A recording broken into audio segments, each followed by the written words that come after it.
with our current fiat banking system. Well, I'm not even actually sure if I'm saying current banking system because it's so far on its way out. It's just about gone. See, people panic when they hear that. They think they should get their money out and. Well, that's where Trump has been perfect, and this is where the white hats plan is so good too, so that most people aren't even going to notice any of this is going on. Right. Okay. All right. The Third World War, most people aren't even going to know about it. Right. Not even know it's happening. So just let it. Yeah. Yeah. Okay. Go on. So a few years ago, part of what Trump did was they got quite a bit of gold out of the Vatican. They, basically, the Vatican's over, and they got the gold. The white hats got the gold. $32 quadrillion or something like that worth of gold. 60 miles of tunnels just lined with treasures and which has been stolen from cultures throughout history. And the gold is the basis of the currency. And if you don't know about that, look online about fiat currency. Start to look up about a fiat currency. So real money is backed by a real substance. We used to be backed by gold in 1972 as part of this incremental plan. They switched it over to an oil-backed dollar, which was why the Middle East was so important and all that sort of stuff was to back the dollar. But basically, we simply know that the fact that it used to cost me 50 cents to get 5 litres of fuel to go mow the lawn when I was a kid, and it now costs nearly $10 for 5 litres of fuel. And it's kind of like the fuel hasn't changed; it's still exactly the same product.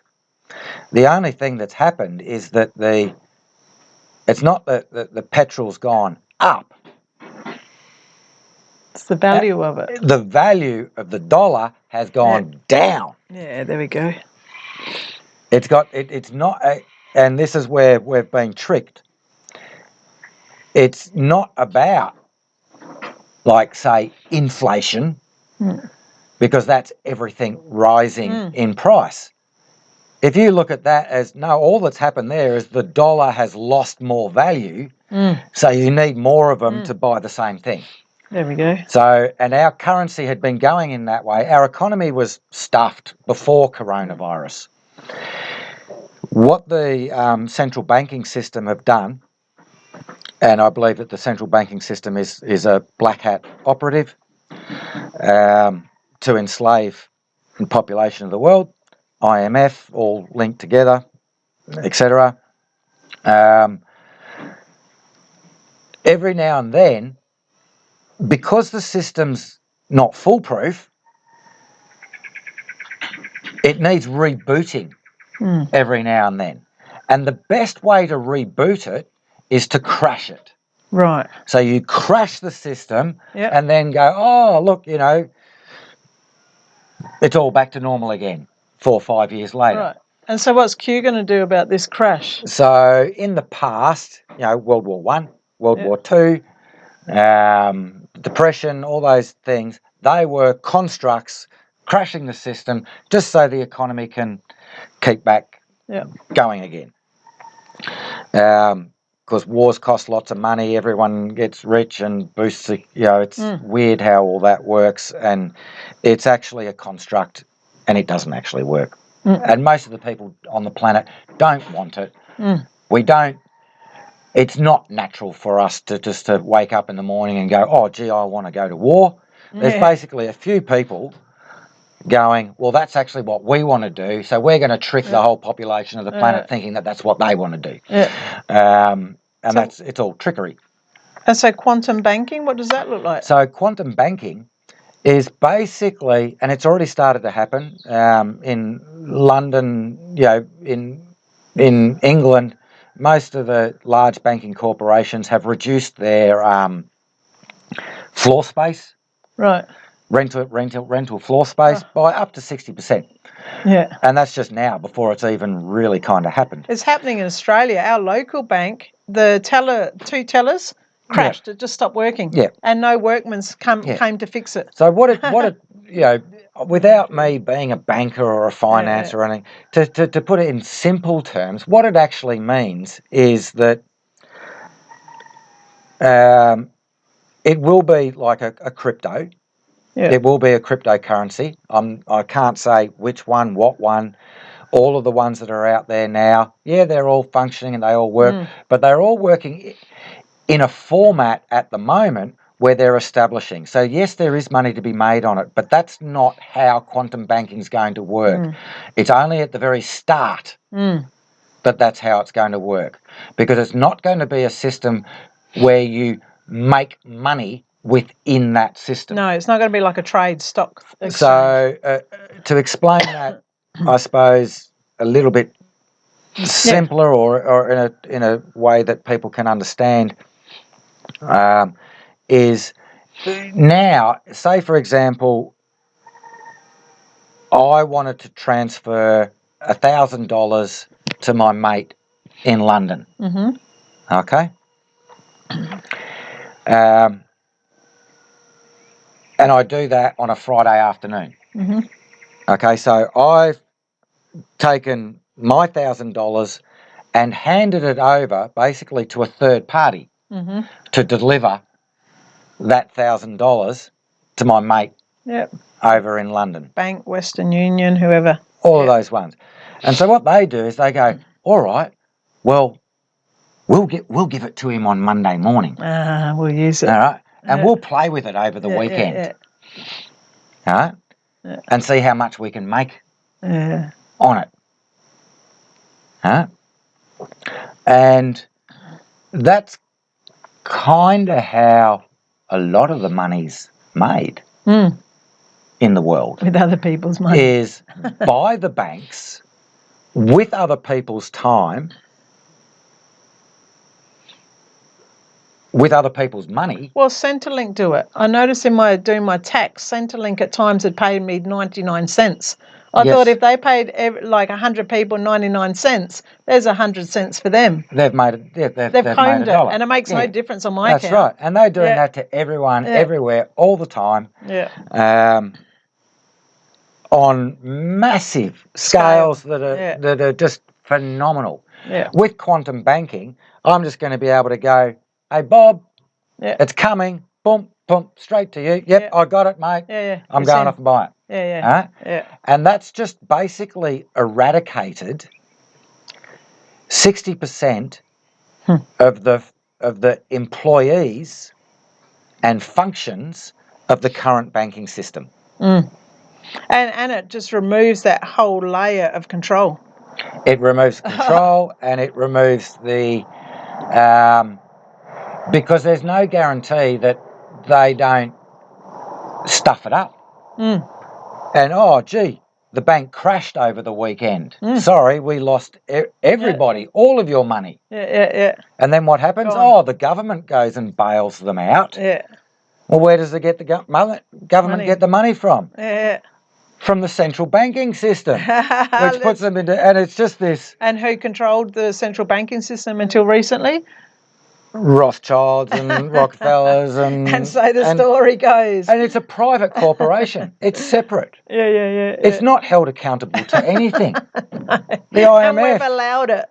is not held accountable by anything. And these dudes are just going, mate, let's audit the American central bank.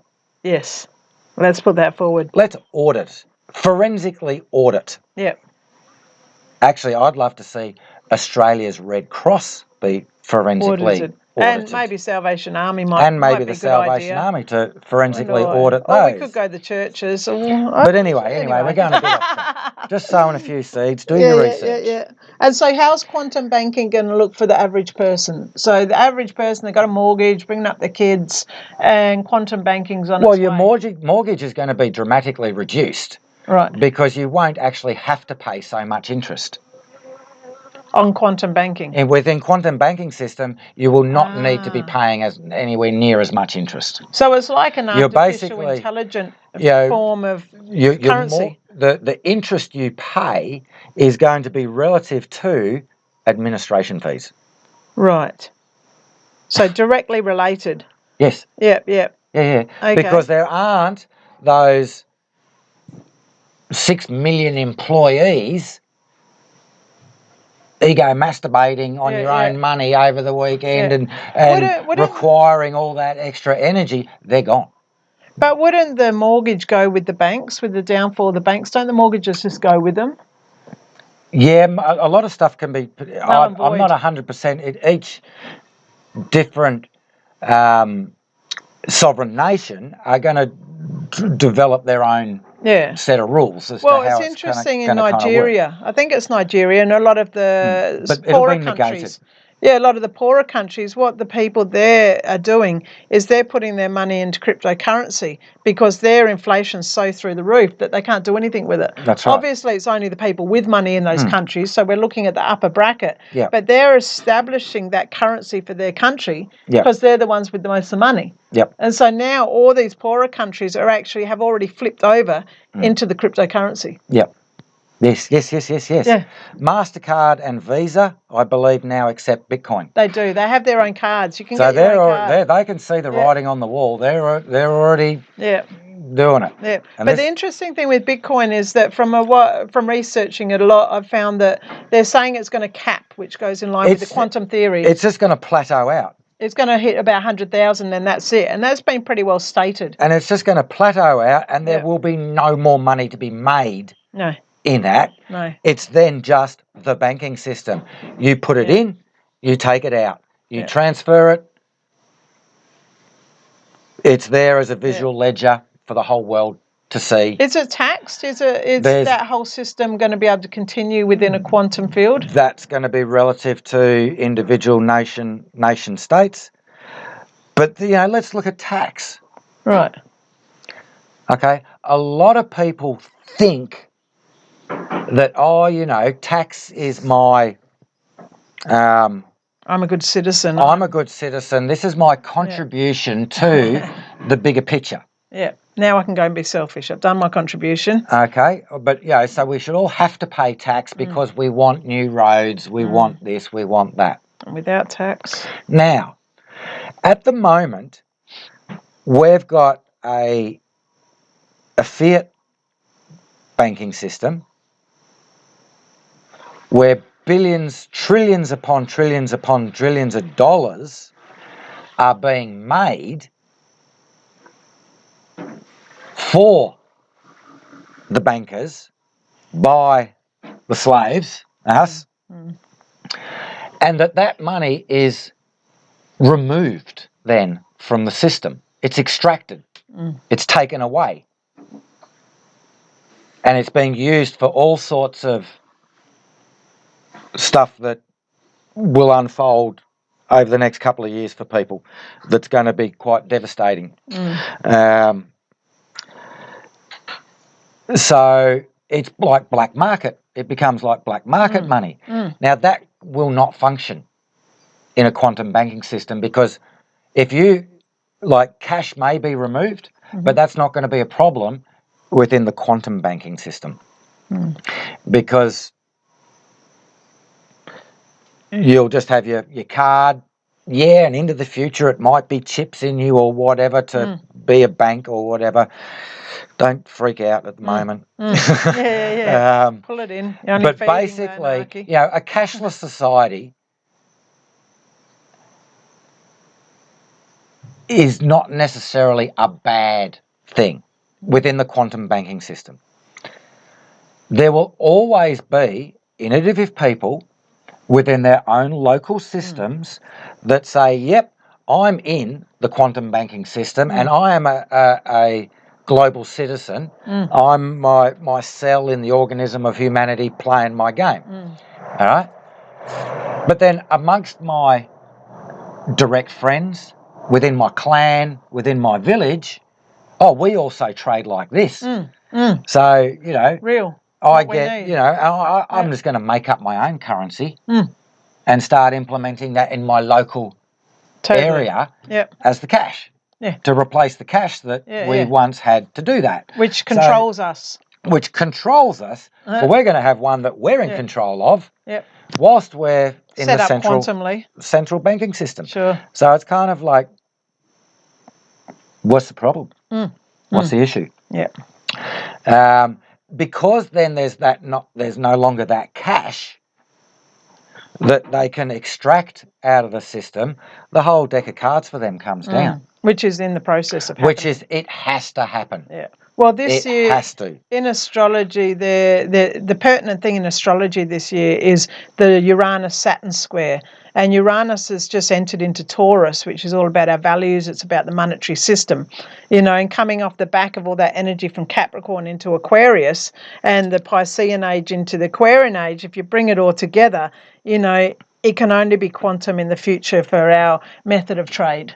Correct. Because it's observable. Yes. It's not in suffering. It's not. No. We're not subject to anyone. No. We're objectively coinciding our journeys into the unified field of the higher Uranian mind. That's right. So and quite it's outstanding. Similar to the permaculture constructs and understandings of bioregionalism and bioregional organisations, and so that each bioregion has a finger in the big pie. Yeah.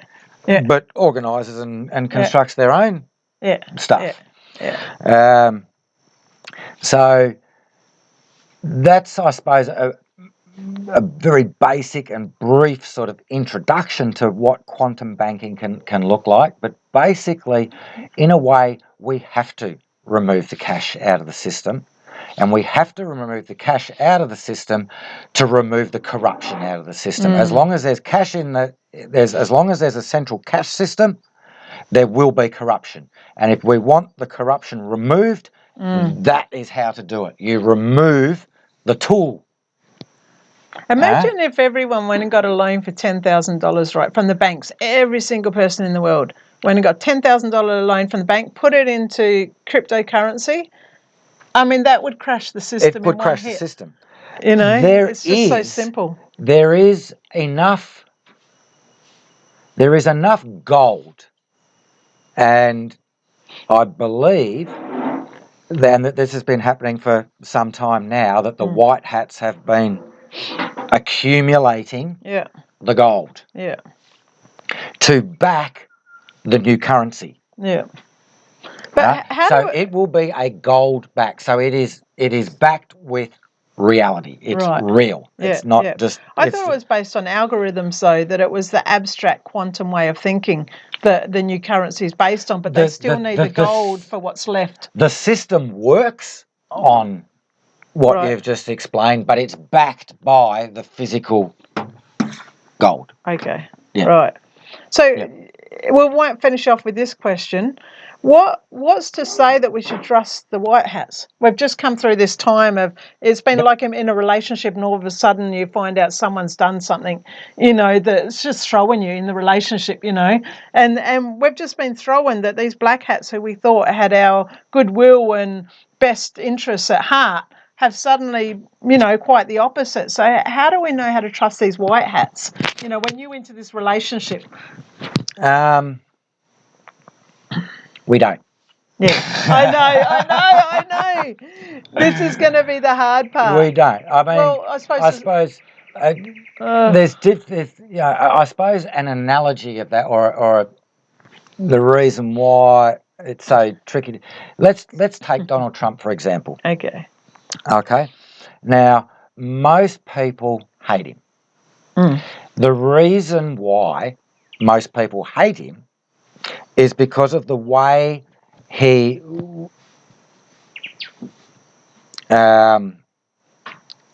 is portrayed by the mainstream media. What he does is actually cryptic and code. And so if you actually know what he's saying, it's actually brilliant. If you know how he's behaving, like the time when he visited the Queen and walked in front of the Queen and showed her no respect. Wow. Because she'd just been dethroned. She's so not he presented what in the reality. The monarch. He's showing the world that I now have more power than her. So how does that link in with, is it Harry who's left the family? He's abandoned the family because he knew he could see the writing on the wall. Right. The Windsor family is crashing down. So is he, would you say he's associated with the white hats, or he's just seeing the black hats for who they are? And Donald Trump? No, Harry, or the prince who left the royalty. You're not sure? Not gonna. Okay. Not Interesting, gonna go there. But interesting. I would sort of err on the side of Prince Harry being benevolent, but he's got a wife to deal with at the moment, and I think that's probably going to be taking up all of his time and energy before he can actually be proactive to humanity. Yeah. Because I don't think he's going to be in the situation that he's in at the moment. Yeah. All of which are constructs. All those marriages and everything, they're all constructs. So getting back to the trust issue so of these white hats. It's kind of like, who do you trust? And at the moment, I'm basically just going on past patterns. And so I'm kind of going for whoever mainstream media are bashing. Right. So at the moment, it's that, for me, it's kind of that simple. Yeah. Oh, if they're bashing them, that's who I need to who I need to be watching, and that's who I need to be listening to at the moment to get the latest U-Butte real factual information. Who's YouTube banned? Who's Australia refused to come in? Yeah, who are they banning? Who are they blocking? Who are they? Yeah.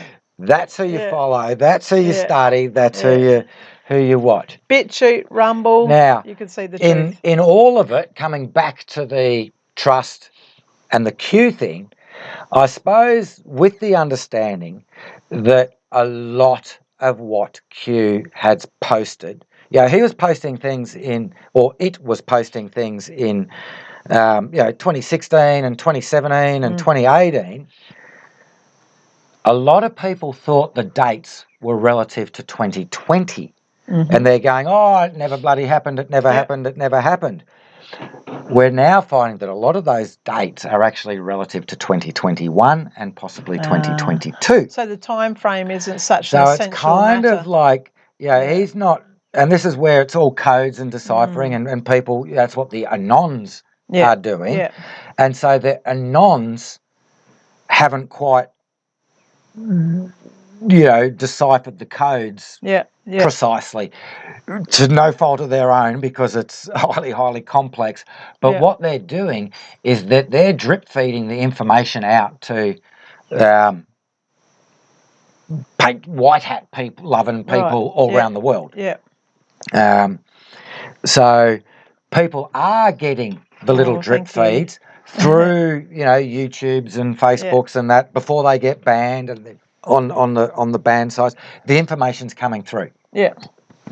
The mainstream media are getting less and less hits.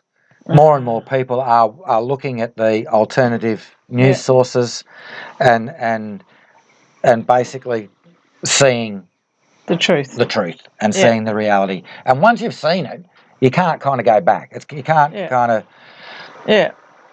then go and watch the news and go, oh, wow, I better go put on a face mask. It's just you can't do it. It's No, because you're not living authentically. And I suppose travelling alongside this on another layer is the spiritual. And the spiritual time we're going through is this full awakening. I mean, I keep coming back to the astrology and the Uranus-Saturn square. There's 3 peaks this year. And one of those peaks is going to be on Saturday, the 25th, was it? I think, how many? 25th or 26th of May. It's next Saturday.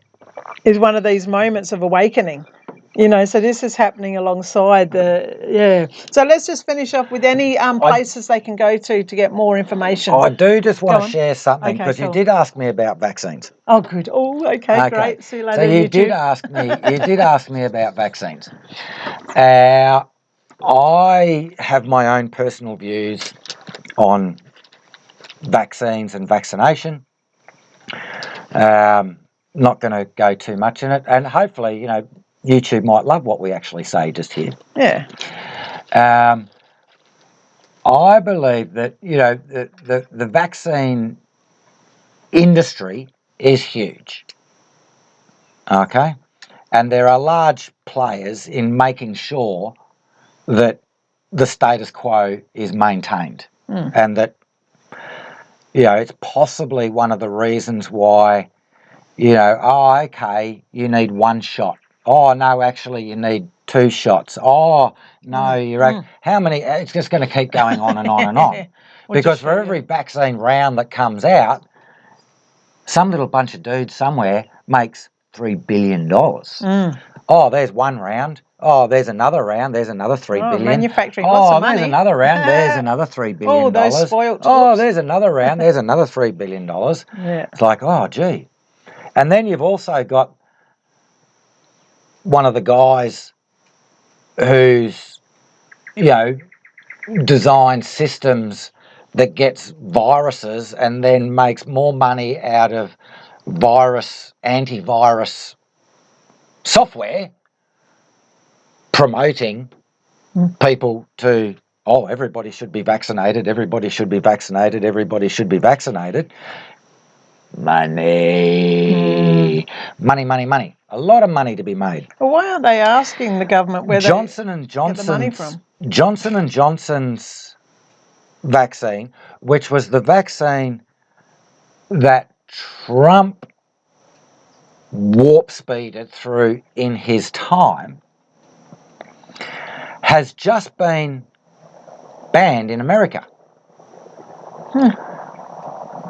The information that I've received just recently, I was hearing. Now here's where there's layers. It's kind of like rabbit's hole. It's like onions and rabbit holes going, layers of onions and rabbit holes going off everywhere. So there's no one simple explanation. I'm just sort of weaving my way through a few of the odd bits that I can relate to the pie. It is possible that Trump, through his Operation Warp Speed, because of the Q understanding, they would have known COVID-19 was coming. So they didn't just have the 1-2 years to develop the vaccine through Johnson & Johnson. They had 4 or 5 years. They were working on it way before it had even hit the streets in December 2019. They would been working on the vaccine. Yeah, they know what's quietly coming. Because it was a white hat operative. Yeah. So it wasn't just developed in 2 years or whatever. There were many more years of research and work go into it. We're just told that because we can't tell everybody the whole truth all the time because we're in a war. You don't tell the enemy your plan and what you're doing and how you're doing it.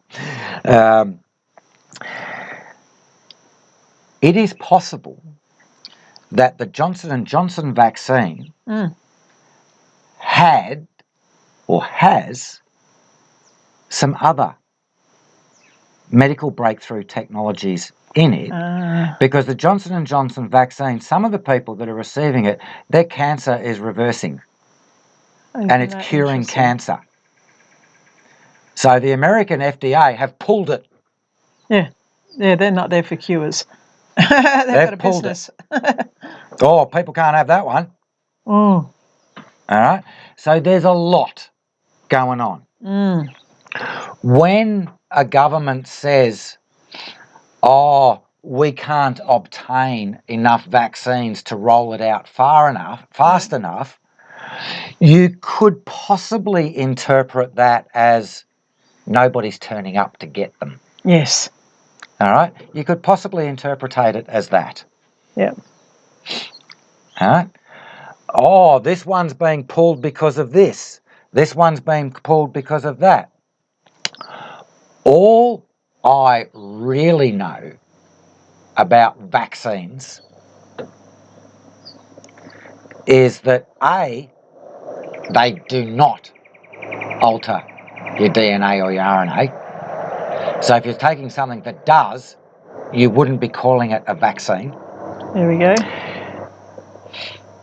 And that a very close associate of mine has just successfully finished her medical science degree in Australia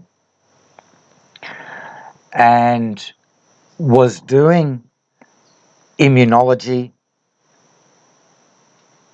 in June last year during the pandemic, and was suggested to her by her immunology university lecturer that their lecturer would not be taking any vaccine that has not been rigorously tested for 6 years. 6 years. There we go. Okay. Yep, 6 years. That's coming from a university lecturer in immunology to medical science students in June 2020, last year, was the information that she received. I would personally not take any vaccine that has not been experimented and researched for 6 years. Yeah. I'll leave that choice then up to you. There we go. As to how you now make your vaccination choices. So, do your own research. Veritas Radio, Veritas. Highly recommend them for a variety of information. How about your sources? I tune into Dave on X22 Report. I find that hugely beneficial. A lot of that Dave does Q updates and Q talks about Q posts. Q has not done a post for 4 months. Oh. What that means is there's a shitload going down. We're getting to the pointy end of the game, and that as a strategy of war, you don't give your opponents the information. You don't tell your opponents what you're doing or how you're going to do it. Right. Code's been cracked. Okay. Yep. So a lot of the threads that I was following last year up to a couple of months ago that were being really informative and keeping us up to date of exactly where everything's going, it's all gone quiet. Interesting. And what is coming through the most now, when the people are actually reposting Q posts, and Q might do a repost of a post that has previously done. All right, so there's nothing new out there. The posts that he is reiterating are trust the plan. Yep. Have faith in God. Yep. Have God on your side. And trust the plan. We're close. Trust the plan. So basically, you asked me that question about how do we know not to trust the white hats and the black hat. We don't. No. That's the only, for me, trust the plan. For me, it's kind of like